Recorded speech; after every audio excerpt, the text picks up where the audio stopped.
Hey there, welcome everyone to our sixth, that's right, count them, sixth Greater Western New York Town Hall meeting. Greater Western New York consists of the 17 westernmost counties in New York State, and they have a long history together dating back to 1786. What are we going to be talking about today or tonight, depending on when you're watching this? We're going to be talking about what local communities do and how they kind of deal with the goings on in Albany. And as always, this episode of the State of Greater Western New York Report is brought to you by. Each week, our community makes history. Each week, you make history. And each week, there's only one source to turn to for the first take on history. You know what that is? Subscribe to the Sentinel right now to discover the history being made in your own backyard. The Mendon Honeoye Falls Lima Sentinel. More than just your news, it's your history. Welcome, everyone, to this edition of the State of Greater Western New York Report. Join us each episode as we discuss fantastic topics ranging from history to science to the strange and the wonderful, as well as the treasured spirit with which our region has infused America. We challenge you to consider all things Greater Western New York, from our region's very beginnings to how it inspires, how it empowers, and why it is so admired. Here's the host of the State of Greater Western New York Report, Chris Carosa. Good evening, everyone, and welcome to this special edition of the State of Greater Western New York Report, which is going to encompass the town hall meeting. That's right, this is going to go in 3 segments. We've got 3 very special guests with us tonight. Each of them is going to take about 7 minutes to talk about a particular topic that concerns them down to the local level. These are local elected officials, and they have to deal with not only what happens in their own communities, but what Albany tells them to do. And we're going to learn a little bit about how they might be doing that. They've got about 7 minutes to talk for each of these initial keynote addresses, and you'll be seeing a countdown for that. That'll help them pace themselves. We're going to go to a commercial break about half hour into the show, and then come back and have a panel where we will open up the panel to any questions that you might have. You can put them in the chat. In fact, if you want to, while they're giving their presentation, if you have a question, just put it in the chat now. I'll take a look at that and ask them. And then finally, our third segment, which begins at 8:30, is a half-hour open discussion. That's when everybody comes back into the Zoom meeting, and we all have an open discussion to share our opinions of what we think. So let's start. First, let's go just from my left to right, and on my left is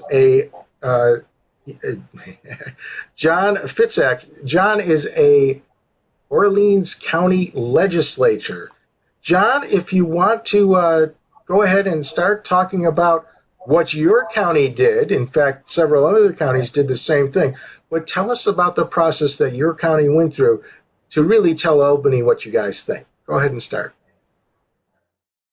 Well, basically, the biggest issue for us right at that time was the thing with the budget that the governor proposed about the gas ban on appliances and home heating and things like that.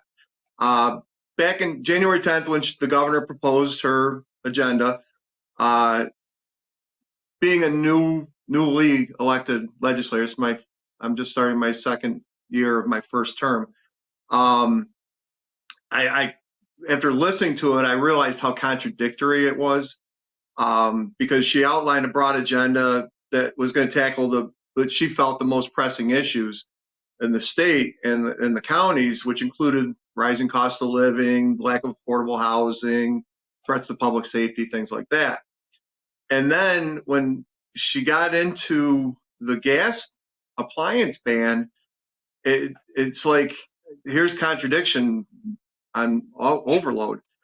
She called for all new construction to be fully sustainable with no on-site fossil fuel combustion by 2025 for smaller buildings. And then by 2028, it was going to include all the larger buildings. And then she's also proposing to prohibit the sale of any new fossil fuel heating equipment by no later than 2030 for the small buildings and 35 for the larger buildings.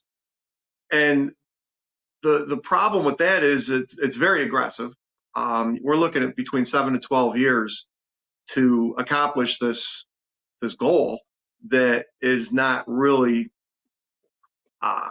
feasible, I guess is the word.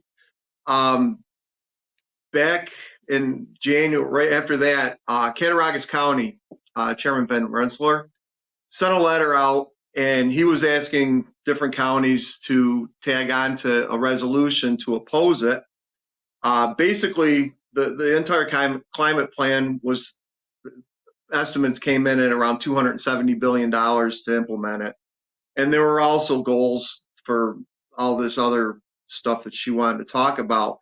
And the biggest problem with it, and why I say it's contradictory, is that it's going to ultimately raise costs of living in the state, and it's also going to go through and basically be unrealistic for the people in Western New York. I mean, we had that Christmas blizzard. There were just so many different tragedies because people didn't have the power grid took a shot. People were using their gas, to try and stay warm. How many people on the thruway got stranded because they didn't gas their car up? Now imagine if those were electric vehicles. I mean, the grid just can't handle it. So basically, in January 25th of this year, Cattaraugus County passed their first resolution against this home heating and gas stove ban with fossil fuel. A couple of points that they put into it was, number one, the cost to convert a house to total electric is going to be between $20,000 to $50,000 depending on the size of the house, and it doesn't include any kind of backup system for power outages. So there's cost of living right there. How many people can afford to come up with $20,000 to $50,000 to electrify their home on top of their normal day-to-day bills that they can't really afford at this point in time? Also, you couple that with the unnecessary high taxes and the government mandates that the counties have to do.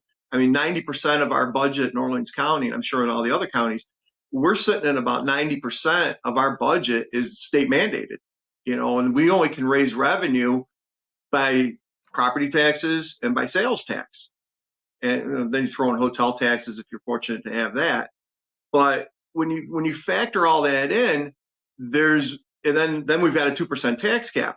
So the hardest part to philosophically rationalize this is, if inflation's running 10% or so, and we're mandated to only raise our revenue by 2%, how does that happen? How do you determine what's going to give, what's going to get, who's going to lose? We do our best to try to make sure that everybody gets everything they're possibly entitled to, but still, it's a big challenge. Again, with technology, electric appliances, they have a lot more moving parts. There's just, gas stoves are basic piece of equipment. That's why they came out first. Electric also is less efficient. You're going to take more energy to generate the same amount of effect in all of that. Then when you take on top of, the cost of the grid to mandate all this stuff, you're going to have to bury power lines. You're going to have to increase the renewable energy infrastructure. It's just, you're going to add that because the power companies are still going to make money. Okay. They're going to go through and they're going to pass that along to us, to the ratepayers, on top of all of these other additions. So those are some of the strong points. Basically, again, Cattaraugus County started this off back in January. Madison County and Greene County, and they did theirs the first and second week of February. They signed on. Us in Orleans County, when we had our meeting February 22nd, we also signed on to it. And I'm pretty sure Wayne County tagged on right around the end of February too. So it's definitely a concern. It's evolutionary. We're going to be electrified eventually someday, but to have these types of mandated goals are just unsustainable and unrealistic. So that's kind of where we sit right now. All right. Thanks, John. And I'll also add that Schuyler County also passed a resolution too.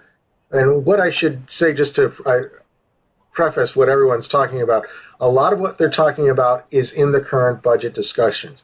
So it hasn't been passed yet, but they're talking about what the latest thing is that have come out of these budget discussions. And who knows, in the next couple of days, a lot of horse trading occurs. We won't know what they're going to end up with until they end up with it. So with that, let's go to Steve Schultz. Steve is the supervisor of the town of Henrietta in Monroe County, and he's going to be talking about an issue that he's intimately familiar with. Steve, go ahead. Yeah, so one of the things that was in here, and I'm not clear how much of it was a poison pill, knowing that people would focus on that issue and let other things slide, or whether there was really a move to do this. But it was to take away what's referred to as home rule in some areas. So home rule is the concept that the local municipalities have an ability to essentially self-govern on a lot of things. And this was specifically with regards to zoning and housing. In terms of housing, there have been issues with zoning. There's a reason there's an expression, the wrong side of the tracks. You hear redlining. Zoning has been used in the past to propagate racial and other issues, but that doesn't mean it's all bad, right? There's a lot of good reasons for zoning in terms of infrastructure. What can the road network support? What can the sewer system and sanitary system support? So, one of the other things that you find is a pretty common theme, governor to governor, legislator to legislator, is that they seem to often address problems for New York City and then paint the rest of the state with the same brush. So a lot of this had to do with housing issues in the New York City area. And that's not to say that there aren't problems in the rest of the state. There are, although Henrietta, I think, has enough new housing starts to cover all of Monroe County to meet the initiative numbers that the governor's office was putting out. So it clearly isn't an issue everywhere. But, one of the things that they had talked about last year and then dropped it was this concept of auxiliary dwelling units, which is the idea of any house that's currently a single family resident could add either a tiny home in the backyard, or a second apartment. In New York City, they're allowing them to build out basements and things like that because they're frankly running out of space for housing. But we don't have that issue here. And in fact, in the discussion with the governor's office earlier this week, there were a couple people on from counties that don't even have zoning laws. So the idea that New York is this one, homogenous blend of cities and towns, it's just not true. We have this incredibly wide diversity, from extremely dense areas to extremely rural and open areas. So that's the whole concept of home rule, is that you allow the local leaders, the people who are closest, the government officials that are closest to the people, to make the rules for their area and that are specific to their area. So, that plays in a lot to it. There is, fortunately, and more recently, they're talking about kind of going the other way, that there's incentives, because one of the things that we've had a challenge with, frankly, is encouraging builders to build moderate homes. Where I grew up, it was town of Tonawanda, just north of Buffalo. The homes were all in the 1,000 to 1,500 square foot range. They were little Cape Cods and ranches, and they were very affordable. And that this was the heart of the baby boom. Now you're hard pressed to find builders willing to build that size house, and yet there's a lot of demand for that because of that high demand and low inventory. right? So laws of supply and demand say the house's pricing shoots up. Our median household not too long ago was about 145,000. You're hard pressed to find a house under 200,000. One of those starter homes or retirement homes, depending on which way you look at it, just recently sold for $100,000 over asking price. The real estate market is crazy, and unfortunately, that comes back to bite residents because under New York State real property tax laws, we have to reassess constantly, which causes a lot of hatred towards the town. But again, we don't have a lot of flexibility in there. That's governed by New York State real property tax law. So a lot of this stuff creates mandates for the local, whether it's county or town or city or village governments to deal with. And then, what's been problematic is that there have been some recent attempts to erode that home rule. One of the other areas you're seeing it, this isn't part of the new budget, but it's part of the Office of Cannabis Management. When they first passed the rules, they, of course, weren't all written yet, but one of the things that they made clear is that towns would be able to apply zoning rules with where those go.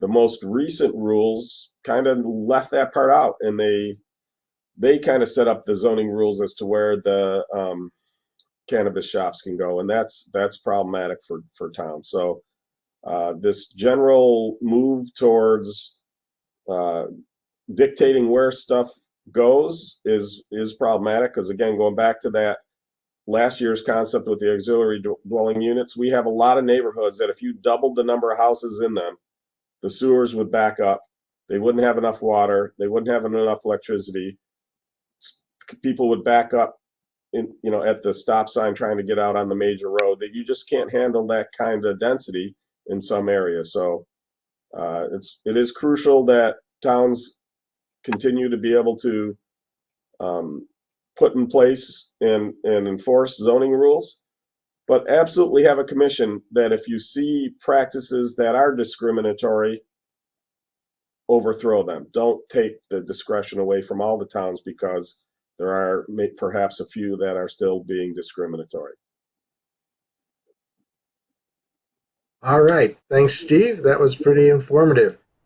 And it actually leads into Jim Ryan. He's the mayor of Montour Falls. One of the things Steve mentioned is that there are these incentives, and the incentives usually involve money. And sometimes the incentives go to third parties, non-government parties. Sometimes they go to the government themselves. And when that happens, it's usually through a grant or something like that. There's a lot of paperwork involved with that. And smaller communities sometimes don't have the resources to really handle that in a timely fashion. This isn't one of those topics that you'll see blaring in the headlines, but this is a really important topic to the smaller communities, the rural communities throughout the greater Western New York region. And Jim, why don't you go ahead and give us your story on this, what you've seen, and maybe how you've dealt with it. Well, thank you very much. And it's interesting when we say what the state has done. As an elected official, I didn't get elected until September 2020, although village elections are supposed to take place in March, but that was pushed off by the previous governor for, I believe, political reasons. I've been in the village for over 30 years and a trustee since 2011. And, so through that time, my leadership has seen several moves forward in our community, but we're a small community, and we're not a large community. We're a village in Schuyler County. Our population, as according to the last census, is 1,775 people. We're blessed to have a beautiful waterfall at the end of our West Main Street. That's where we get our name from. Montour is named after Queen Catherine Montour, prominent Native American Native woman from Seneca Indian heritage. She was here around the 18th century. I like to get that history in there. But we have about 750 households and about 425 families residing in the village. So when we start looking at prices, I like when the housing prices that were being spoken in Henrietta, our median household, our income is about $36,000, and about 15.3% of our population is below the poverty line. So for us as a community to, make some strides forward, and I agree, some of these restrictions we're seeing coming from Albany from zoning and even the Office of Cannabis is going to create some big strains for us as a small community, because generating tax money from a village respect is we can only do it through property tax.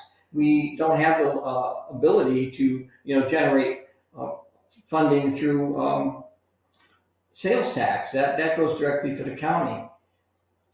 And counties can either opt in or opt out to support some of that money back to the local communities. Right now, Schuyler County has been very generous in being able to put some money back into the local communities to help us meet our budget responsibilities, because we're not doing it through taxes. I was able to become part in 2017 the village's sustainability committee, and we were comprised of community members and members of the Montour Falls village government.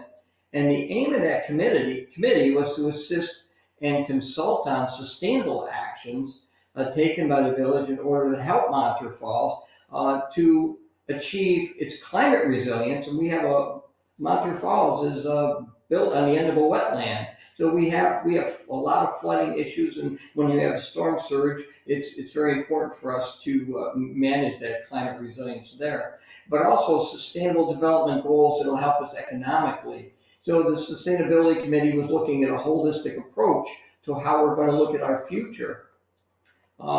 As chair, I'm responsible for leading that committee through right now the Energy and Climate Smart Community Certification process. We did become an Energy Smart Certified Community, which was incentivized by some funding from Albany that did help us move forward in some areas and save us some funds in the budget. I'll use an example. We were able to use that money that we could get through the energy program to put LED lighting throughout our community. Our LED lighting budget prior to getting the grant and going to LED lights, I should say our street lighting budget was around $90,000 a year. And with the grant, we were able to afford to put in the LED lamps, and our budget now is running between $1,000 and $1,400 a month. And of course, that means we have longer days. That's why the budget jumps up and down. But that is quite a substantial savings to a small community, just being able to do some of the energy changes, but to do it wisely and to take the steps to get certified so we can use that money to push it forward into other projects. We were able to collaborate with local regional partners, and we were able to work with some of the state government agencies as well. So this collective impact does transform your village, but it's difficult in the process. The process itself creates a lot of stepping stones that small communities don't have that luxury of more than maybe a half-time employee. I know many of the towns around me, they have a half-time individual working in their office, and it's very difficult if you have to manage one of the grants. I am really lucky that we have a very large staff, and I was able to hire applicants to do the application research, get to the deadlines, get the quarterly reports filed, manage the financial part of the grant, and I did it through hiring a grants administrator. I have utilized interns and other ways we've been able to support our day-to-day staff to be able to manage this. Presently managing 14 grants, both federally and statewide, and just received the New York Forward grant of $4.5 million. But I think I got that because of many of the things I've been able to prove to them through our Climate Smart and our community. But that was one of the, I think, points that brought us forward in the partnership to do that. But that's still going to take about that $4.5 million was actually a $5 million grant. $500,000 will go towards a administrator for that as well. So it's the paperwork and the smaller staff that really suffer in moving forward when you do have some opportunities to better have betterment for the smaller communities, especially mine with the population that I have and the ones who are in at or below poverty levels. And I thank you very much. All right. Thanks, Jim. And thank you, all three of you. Great times. You're all under 7 minutes. You did well practicing this. I know you all were staying up all last night practicing your 7-minute speeches, but very good. I think a lot of the people who were listening came away with something maybe that they didn't know before, or maybe that was clarified, something that they suspected. Again, if you have questions, put them in the chat. What we're going to do now is we're going to take a little commercial break of a couple of minutes. You'll see a little thing on your screen here. That'll give us time to rearrange the studio here so that we can go into the panel discussion, which is coming up next. So stay tuned. We'll be right back.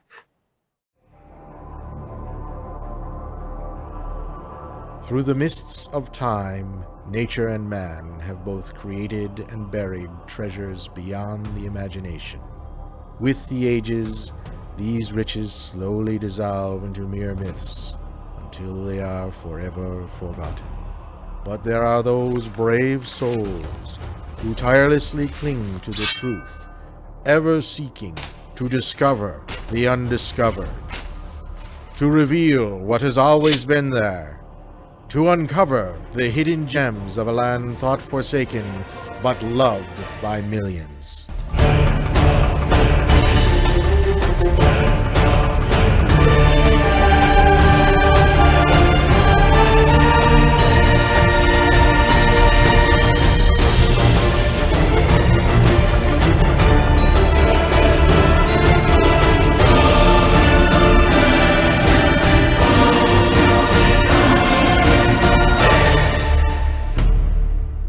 50 Hidden Gems of Greater Western New York. Discover the secrets in your own backyard. Buy your copy now at 50hiddengems.com. Okay, welcome back, everyone. And we are ready to go with our panel. And what we're going to do is we are going to wave our magic hands and bring everybody on the same level here as much as we could. So I'll say this just to start off. We have a very diverse panel here. There's a mayor of a village, a supervisor of a town, and a county legislature. And they represent not only different counties and different types of municipalities, but different sizes of municipalities. Henrietta is one of the largest towns in Monroe County being one of the bigger counties in the region. Montour Falls, a smaller village in a smaller county, and Orleans County, I guess Orleans is sort of in between. I don't know, John, if you would describe Orleans County as an in-between county. How does that sound to you? Last census gave us about 38,000 people. So okay, so it's small, but it's still it's a well-traveled county, and I'm thinking. So what? Let's start with this. I mean, the gas appliance issue, I think, is probably the most talked about issue in the community. What you led with this, John? What kind of reaction did you get from your constituents? What have they told you about this? they're definitely not in favor of it. It's just a ban like this is going to push people out. People are sick of the high taxes. They're sick of the mandates. They're sick of the high cost of living. I mean, the reckless spending and the fact that it's unrealistic. I mean, you're talking almost probably 50% of the people in the county and probably in this part of the state use gas for some form, whether they use it for cooking or for heating. And because it's economical, it's readily available, and it's just, it doesn't depend on the grid. I mean, when you're starting to talk about pushing for green energy and for electrification, the grid can't sustain it, first of all. And, if you're going to tax that grid from a power usage standpoint, not even the money end of it, just the actual usage of it, it's unsustainable. That's why every time the wind blows, we have a power outage. You know, some pole is snapping, or a limb's taken down, a line somewhere. It's just, there's so much that needs to be done to update the grid itself to make electrification a reality. We had a guest on our regular show a couple of weeks ago who was the past president of the New York State Restaurants Association Western New York chapter, and he had just come to Albany, or come from Albany, talking with state representatives about this issue as it pertains to the restaurant industry. And the restaurant industry is one of those industries that uses gas a lot. Not all of them. There are some restaurants that are trying to go electric, but they're not as competitive as you might think they are. What he told me was that the restaurant industry might be exempt, at least for a little bit, from this rule, but he wasn't sure about the rest of the community. And John, or Jim, I'll go to you now, because I talked with one of the legislators from Schuyler County who had just passed this gas resolution, and he's a farmer. And he went on and gave me an entire litany of all these materials that really rely on natural gas throughout the entire farming process, including apparently the Wegmans trucks run on natural gas. I didn't know that. But Jim, what kind of feedback have you seen with regards to this natural gas ban, or the potential natural gas ban, appliance ban, down in your community? The community being as small as it is, and many of the people are our neighboring community, they have a municipal electric system, and their population is really excited about electricity because they have very low cost. And I'm on the outside of that, and we're served by the NYSEG. And if anybody who's had a NYSEG bill recently realizes that it's quite expensive to, just light the front porch lamp. But they're not in favor of losing natural gas. And as you were saying, the Wegmans trucks are powered by natural gas. Even the Swans guy that comes down to my street once a week to deliver frozen food to some of the people, they're also natural gas trucks.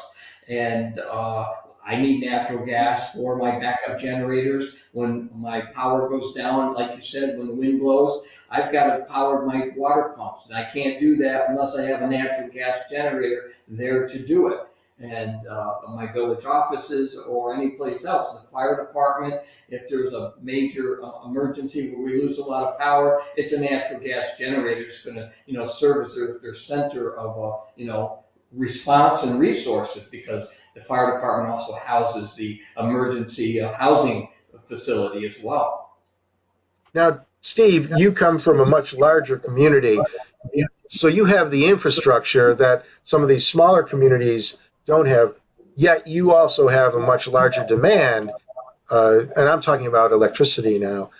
But have you heard anything from the residents of Henrietta with regard to the prospects of banning gas appliances? No, that one's not really been on the topic, but, I always joke that I'm not a politician, I'm an engineer in office. And I just look at it, and I mean, the whole concept, just as has been pointed out multiple times here, makes no sense. You've got to, it should be an evolution, not a revolution. Our school district, for instance, just did a big push to move all to propane buses to reduce carbon emissions. So now, in a few years, they're going to have to throw out that massive investment. Who's going to fund that? Electric buses are 4 times the cost of conventional buses. And oh, by the way, some of our bus routes, because our school district covers not just the town of Henrietta, but also the town of Rush, some of our bus routes are greater than the range of the electric school buses. So then what do you do? So this idea that we need to eliminate all fossil fuels doesn't make sense. Focus on the dirty ones first, right? So get ban the coal power plants first, right?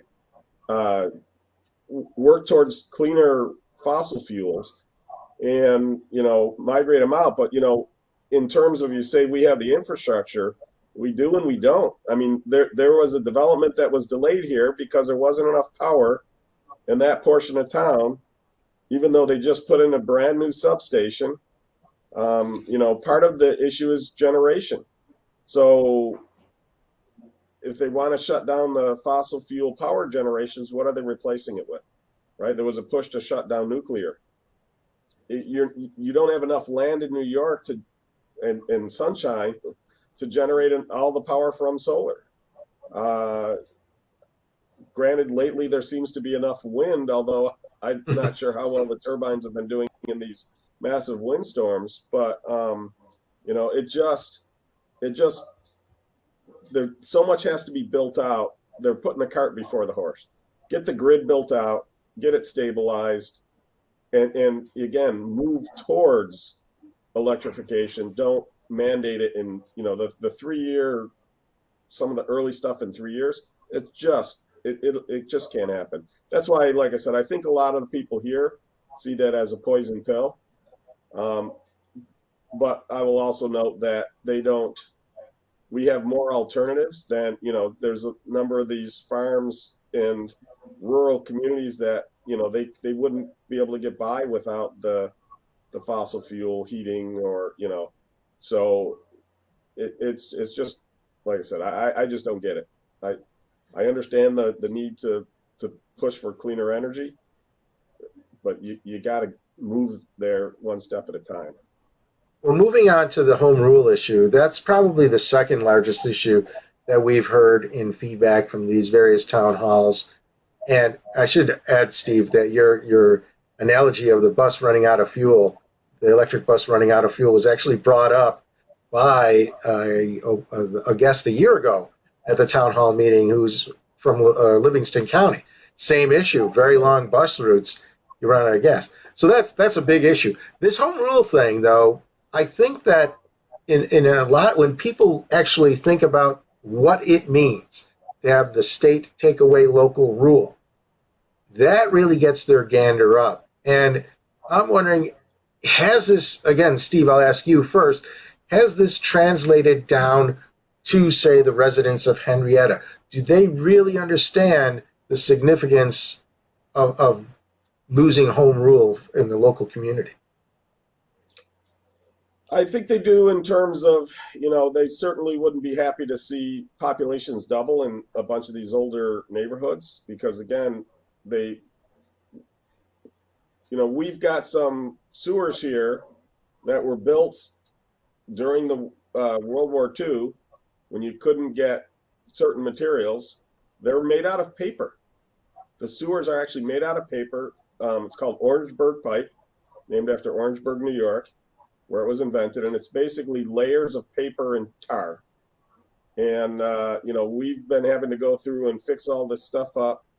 And their capacity, they don't have any ability to increase capacity. Wherever we can, we've removed them. Or again, it's called slip lining, where you put essentially a pipe inside a pipe. We have these neighborhoods, you talked about, a lot of New York is very flat. Henrietta, Clay, we have one of our main streets is called Clay Road for a reason. The water just does not saturate through it, runs off. We have all kinds of storm problems. You double the amount of impervious surfaces, and now you got even more runoff. You're just going to create all kinds of headaches. So they absolutely see that aspect of it, and they do see it some from the zoning. We even have people question, well, why did you? Some people don't get the way zoning works, but they question some of the stuff that's been approved. But if you follow laws, if it's an allowed use in your zoning district, you're limited as to what you can and can't deny. So there's no question that the less discretion that the town board has, the more there will be complaints from the residents. Now, Jim, same question to you. You started as a trustee for the village before becoming mayor, so you've got a lot of experience out in your village community. Do you think that the residents of Montour Falls understand the implications of losing home rule? Is it even on their radar? I don't think for the average resident in the community it is, but I will say for the planning board and members of the board itself, it's a topic that gets poked at. It's not a hot topic because I don't think a decision has been made, above us. But I am concerned about what it would do. We have a historic district. We just went through a few years ago and did a new comprehensive plan. How's that going to now take our comprehensive plan and turn it inside out? And, to get to a place like a comprehensive plan, it wasn't easy and it wasn't cheap. You had to have people to come in and do it with you. And you have to, it's not a document that, the board sits down and scratches out over a few workshops. It was a long process. It took, I think, almost 2 years. So you take all that work, and if it gets taken away because of, and I got to go back to somebody in New York City who wants to paint a broad brush on the rest of the state, and that's where the pain comes because we are night and day between the two parts of the state. Now, John, you represent several towns within your legislative district, and I'm not sure about the home rule as far as a county is concerned. So if it is, you can elaborate on that. But I'll ask you, at least from the towns that you cover, do you see this coming from any of the residents there? Do you see it coming from the elected officials? How is home rule coming at you from this standpoint? Again, I think the average citizen doesn't really understand or know much about it. The elected officials are very discouraged by the thought of it. They were put in the position to make decisions for their town, and it would be a really bad taste if the state came in and overrode those types of decisions. We've, like talking earlier about grants, a lot of the grants that the state's putting out, I mean, they're throwing a lot of money towards these small communities. And some of the grants, they get a multi-million-dollar grant and the state comes in, the municipality thinks, oh, great, we've got this plan, we want to do this, we want to do that, whatever. And the state comes in and says, okay, there's going to be X amount of people on your commission. You'll be lucky if you get 1 or 2 people from your community to help delegate where this money's going to go. The state's going to do it. So, I mean, they're starting to trample on it and just start piecing away at it and chipping away at it. And that's very discouraging to people. The electeds are sitting there saying, we got all this money. We know what we want our community to look like and how we want it to be presented to the rest of the state and to our tourists and whatever. And the state's already starting to delegate what they can do and what they can't do. So, I mean, it's definitely going to be a fight. Our elected officials know there's an issue. They are, again, they're totally opposed to it. I mean, we were built this way to have home rule. Why would the state want to step in and take it over other than to make themselves more powerful, to create more mandates and make life really more challenging for the residents? It's no wonder why people are leaving the state in droves. I mean, everyone's leaving for a reason. And what's going to happen to the state when whatever mandates they put out for whether it's business or the government or even the homeowners for under, zoning rules or whatever, when the state's down to a bare minimum people, I mean, they're talking to build 800,000 new homes. When you're losing millions of people a year, we should not have to worry about spending that money on new homes because there's a lot of stock that's going to be empty, So that's going to be a big challenge. We're starting to get some questions in from the audience, and I'm going to make it difficult for you guys. I'm not going to call on one of you. I'm going to ask you, whoever wants to answer the question first, to go ahead. But Brenda's asking that is there a way that rural counties and towns can collaborate in an ongoing, organized way to push back against Albany? And John, I'm not calling on you, but you mentioned that Cattaraugus County started this particular effort with the resolution about the gas appliances.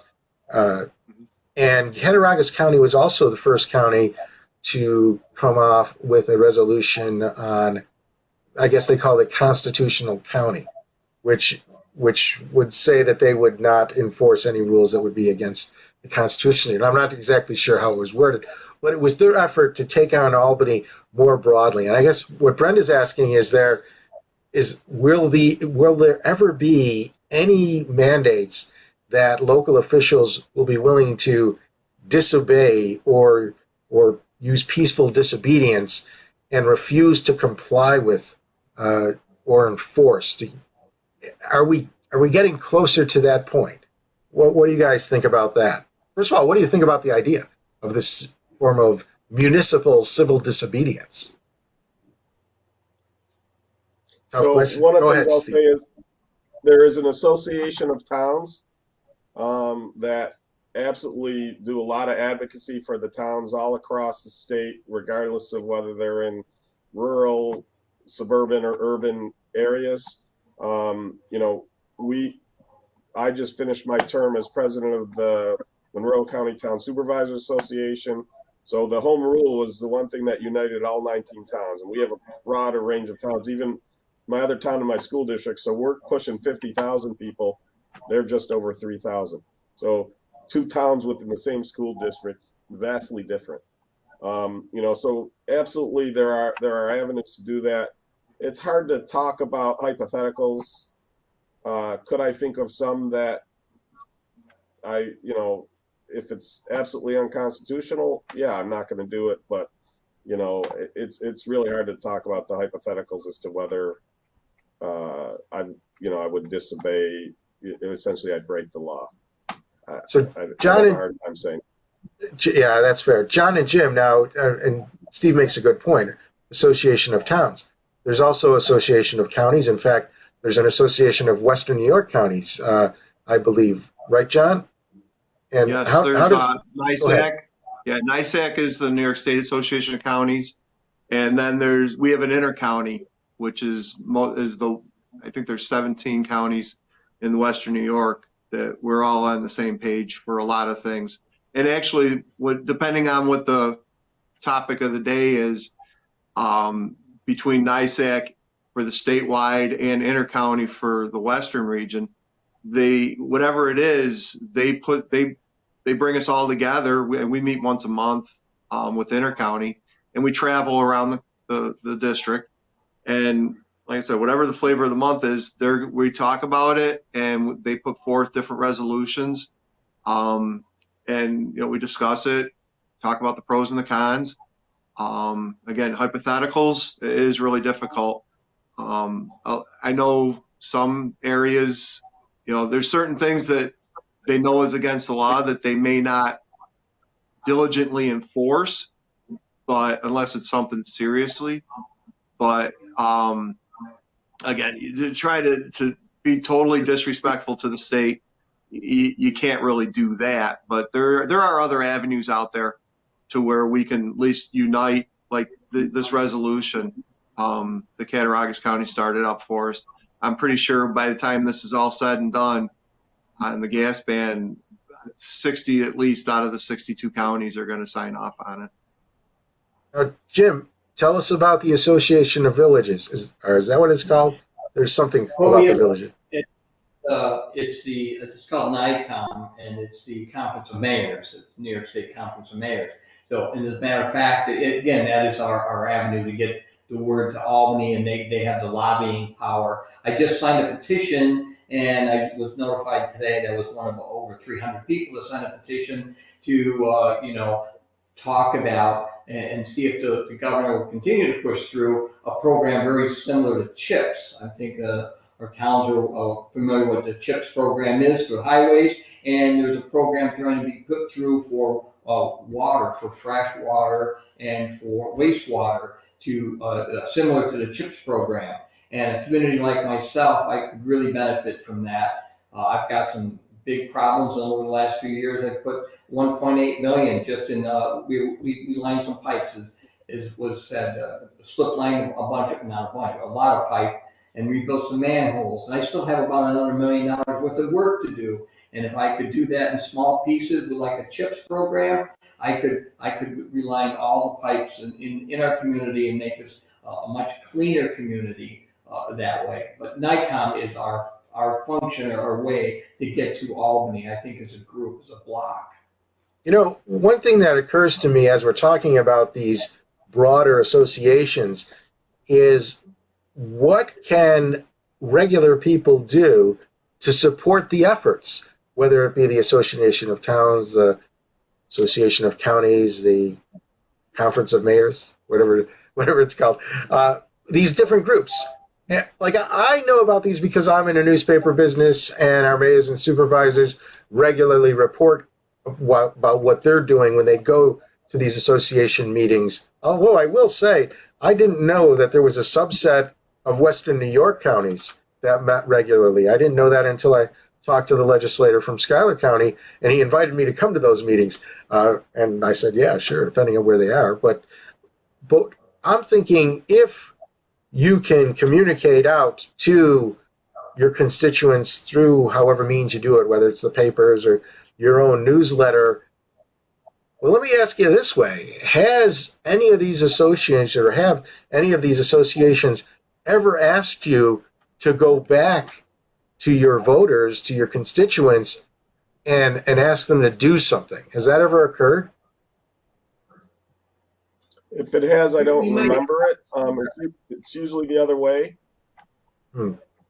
Okay, that works too, by the way. I don't know if anyone else has heard from their relative. I will say the one thing that we want to see is if it's an important issue, contact your state legislators, your senators and your assembly members. Let them know, right? They are political individuals. If it's clear that this is not what the people want, you may be able to move them off of it. Now, like I said, unfortunately, a lot of Albany is pressured or run or controlled by the downstate, but we could certainly look. They have grasped that concept that they have to treat the different areas differently, and in fact, we just had a good meeting with folks from the governor's office and from Empire State Development for the Finger Lakes region, and how to implement the goals of the housing things without taking away that home rule, to do it with a carrot instead of a stick. One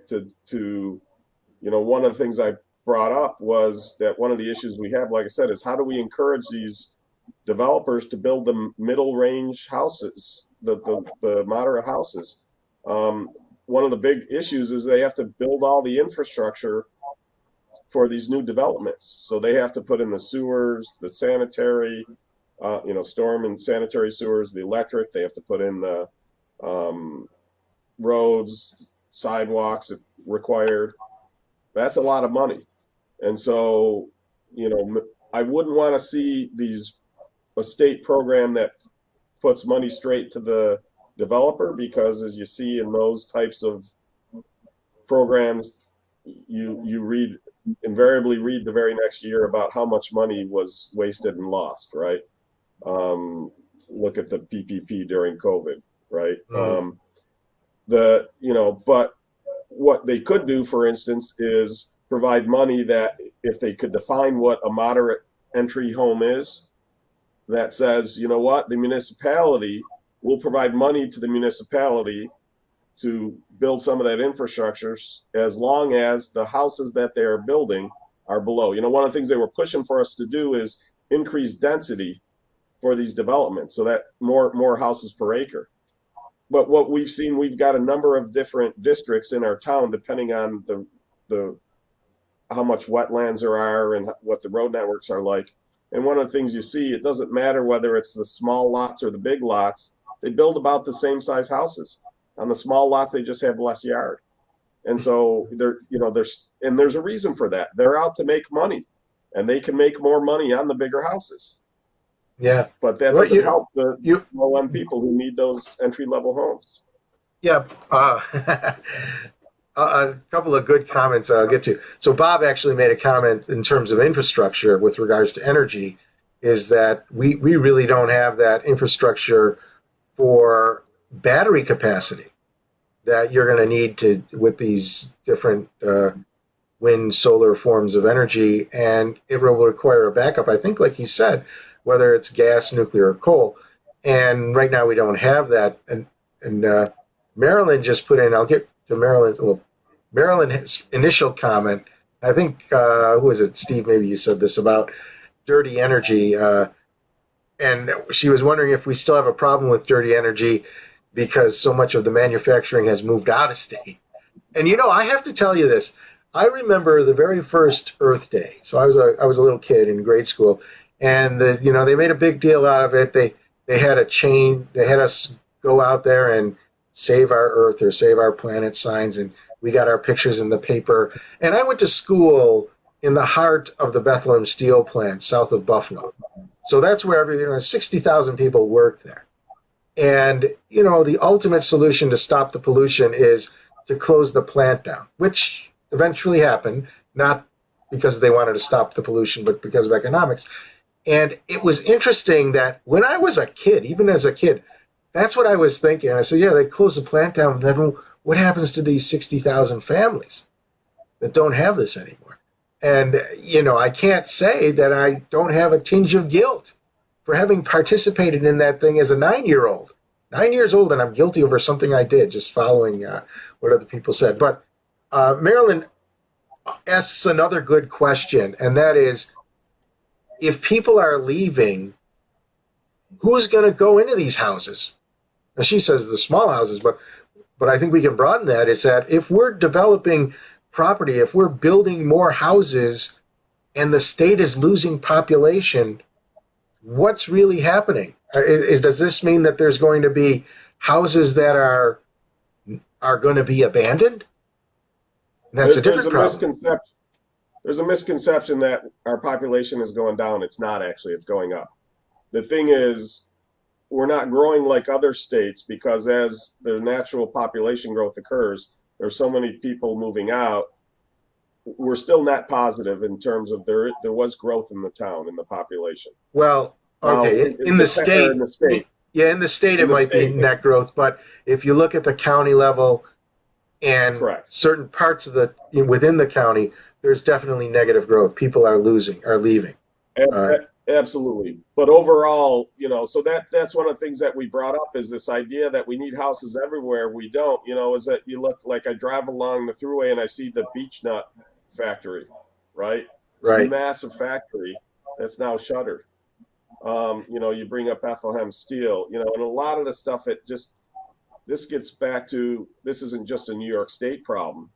This is a United States problem in that corporations are always going to act in their own best self-interest, and anybody who thinks otherwise is a fool.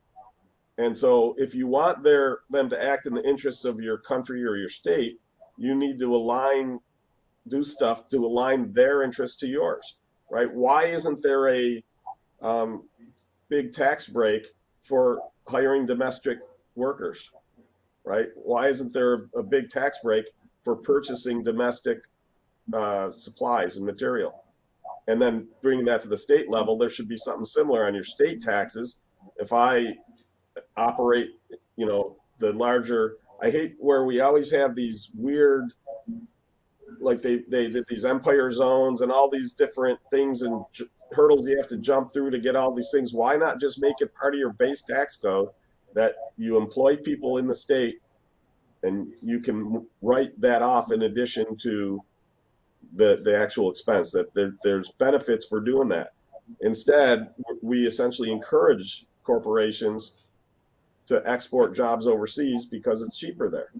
As someone prior to this, I started an aerial imagery company. We grew it to over 350 people. When it sold, the new management moved some stuff overseas. And I'll tell you, we didn't get a whole lot of savings. You got some because the labor was so cheap. But the amount of rework you had to do, had there been a good tax incentive to keep those people here, continual, again, part of the tax code, I don't think they would have ever shipped them overseas. I don't understand why government's not doing that both at the state and federal level. It makes no sense. Jim and John, what do you guys think about this idea? Do we need to build new homes? Is there a demand for the new homes where you are, in your village or in your county? We Well, need. I need to rehab homes. I have homes that are, over the years have started to deteriorate, and maybe the elderly population who occupied them haven't been able to afford to keep them up to a standard that we would like to see. And if we could rehab those homes, and then those younger people could start moving into those homes to be available. I don't have to build new houses. I have to rehab the housing stock that I have. In this last few years here as mayor, unfortunately, I've actually had to, because of the occupants of the house aged out, maybe passed away, and we've had to go in under tax and seize the house, and either because it's so dilapidated, we had to remove the house from the property. Or if we could try to rehab it, it's another goal. But I don't think building a new housing stock right now is the way for me to go in my village. But do we need improved housing? Absolutely. But I'm not sure if I need new housing unless I had the population to serve, and I'm not seeing that. John, what do you see on your end? The same thing. We've got an older population that like this, what's been said is that they're aging out. We've got younger people coming in. If there was a way that we could rehab them and that, some of those may have to be repurposed for something else possibly, because the older population would rather be on a single story, like a ranch style house or a patio home or something like that, where they're living in these older village homes or farmhouses that are 2-3 stories, a lot of maintenance, a lot of yard. So if there was a way to rework it, it may be the need to build new, but we have to be smart about it. Exactly. All right. Well, let's see if we have any other questions. No other questions. So we are going to end this segment of the show, and then we're going to go right into our open forum. So stay on the Zoom. We're going to open it up to everybody. Let's just close out of this. And I'll remind everybody that every Thursday at noon, we have a show called the State of Greater Western New York Report. You can sign up for it and be a member of the live audience. You don't have to watch it on the live audience. You could watch it on the feedback, which is every Sunday at 1:30 on our Facebook page and YouTube channel. But if you go to stateof.greaterwesternnewyork.com, you can sign up to be a live member of the audience, and that will allow you to ask any of our guests questions, much in the same way that you're asking the questions now. So thank you all for being here. Thank you guys for being on today's show. And with that, we'll say bye-bye for now. I think we're going to say bye-bye for now. And we'll, you know what? I think we're just going to say bye-bye for now. So let's go. Bye-bye for now. We'll see you later.